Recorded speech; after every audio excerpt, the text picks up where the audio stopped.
चलिए सीधे हम रुक कर लेते हैं राज्यसभा का, जहां पर नोट बैन के मुद्दे पर चर्चा इस वक्त चल रही है। वो दिन रात धूप में बरसात में मेहनत करता है, इसलिए हिंदुस्तान को हाथ नहीं फैलाना पड़ता, भीख नहीं मांगनी पड़ती। हिंदुस्तान अपना पेट खुद भरता है और अन्नदाता हमारा किसान है, जो धरती को जोतता है, मेहनत करता है। वो अपनी फसल को लेके मंडी में आता है। आपकी एग्रेरियन इकोनॉमी है क्या? वो टेम्पो में लाता है फसल को, ट्रैक्टर में लाता है, भाड़े की गाड़ी में लाता है।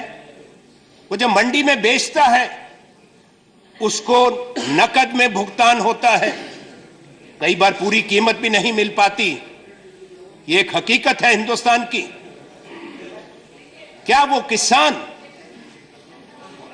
जो मंडी में उसकी फसल की कीमत उसको अदा की जाती है नकदी में, क्या वो किसान काला धन लेकर आता है, काला धन लेकर जाता है?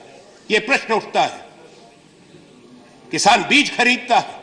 आपने फैसला किया जब खरीफ की फसल की कीमत किसान को मिलनी अभी बाकी है, रबी की फसल की बिजाई शुरू होनी है, किसान को बीज खरीदना है, किसान को खाद खरीदनी है। आज क्या हालात आपने की है कि वो सब काला धन है? इतना नहीं हुआ, करोड़ों खेत मजदूर काम कर रहे हैं हिंदुस्तान के खेतों के अंदर। तमाम खेत मजदूर आज बेकार हो गए। जो 200 रुपए दिन की दिहाड़ी पाता है, वो एक सप्ताह से लाइन में लगा है, कतार में खड़ा है। किसी तरह से 2000 रुपया मिल जाए, वो भी नहीं निकलता। मशीन काम नहीं करती, लंबी लंबी कतारें लगी हैं, करोड़ों लोग लाइनों के अंदर हैं। पर केवल वहीं तक सीमित नहीं है। मेरा प्रश्न ये है कि देश के अधिकांश लोग जो बाहर खाना खाते हैं, वो छोटे छोटे ढाबों के अंदर जाते हैं। तो क्या वित्त मंत्री ये चाहते हैं कि हिंदुस्तान का कौन सा किसान ऐसा है जो अपनी धोती तहमत के अंदर क्रेडिट कार्ड की स्वाइप मशीन बांध कर आता है, चेकबुक धोती में बांध कर आता है? कौन सा ढाबा है, कौन सा फुटपाथ पे जो खाना बेचता है जो क्रेडिट कार्ड आपका लेगा? आपने तो कह दिया कैशलेस इकोनॉमी। कौन सी कैशलेस इकोनॉमी है दुनिया के अंदर? अगर दुनिया के अंदर सिर्फ कैशलेस इकोनॉमी होती, आप रातों रात करना चाहते हैं जो दुनिया में बड़े देश आज तक नहीं कर पाए। उपसभापति महोदय, वित्त मंत्री इस पे गौर करें। अगर आपकी बात को तर्क को मान लिया जाए, बड़ा अच्छा। फिर तो अमेरिका के सेंट्रल बैंक को डॉलर नहीं छापना चाहिए, यूरोपियन सेंट्रल बैंक को यूरो नहीं छापना चाहिए, और इंग्लैंड के अंदर पाउंड स्टर्लिंग नहीं छापना चाहिए। क्रेडिट कार्ड, डेबिट कार्ड में काम चलेगा? क्या जरूरत है पैसा छापने की? आप बाहर जाते हैं देश के, आप जाते हैं, प्रधानमंत्री जाते हैं, उनको खुद तो नहीं भुगताना पड़ता, उनके कर्मचारी अधिकारी करते होंगे, पर उनको भी थोड़ा बहुत पैसा तो लोकल करेंसी चाहिए होती है। आपने क्या किया? सब लोगों को, हिंदुस्तान के तमाम नागरिक को बिना किसी वार्निंग के, हम एक सभ्य देश हैं, rule based, rule governed country है, संवैधानिक प्रजातंत्र भी हैं, आपने देश के सब लोगों को अपराधी बना दिया। कम से कम उनको बताते कि फलां तारीख से हम बंद करने जा रहे हैं। सरकार का तर्क आया कि अगर पहले बता देते, ये प्रधानमंत्री ने कहा, वित्त मंत्री जी आपने भी कहा, तो आतंकवादियों को फायदा हो जाता, जिनके पास काउंटरफिट पैसा है उनको फायदा हो जाता। अब ये तर्क ऐसा अजीब है, किसी की समझ में नहीं आ रहा। मैं आपके माध्यम से सरकार से पूछता हूं कि जरा ये बताएं,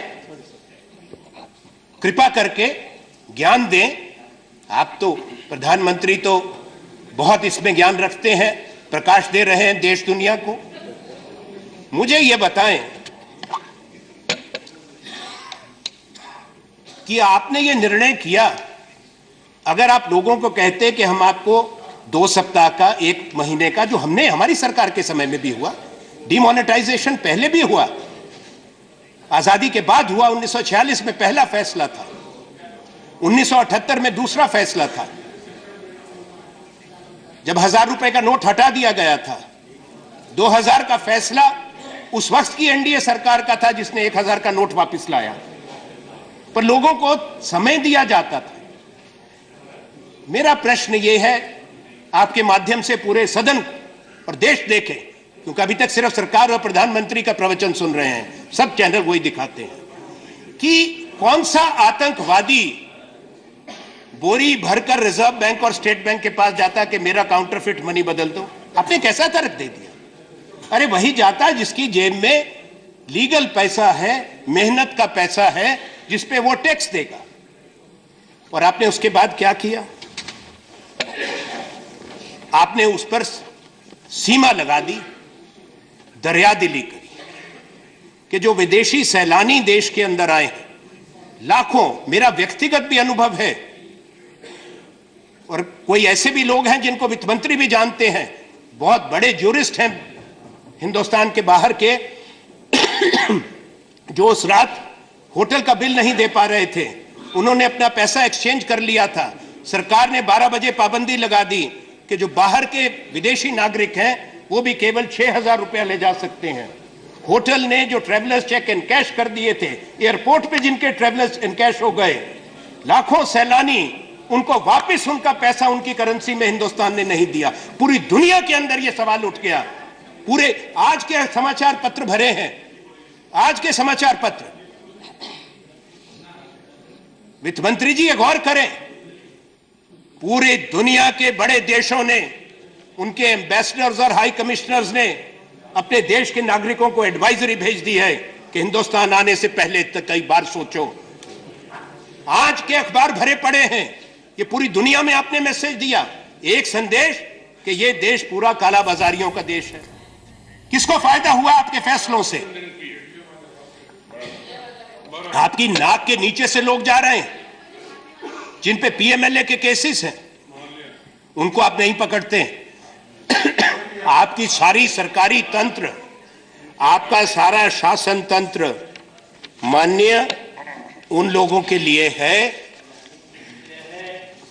लाभ उनको पहुंचाओ जो आपके मित्र हैं, चोट उनको पहुंचाओ जो आपसे सवाल करें।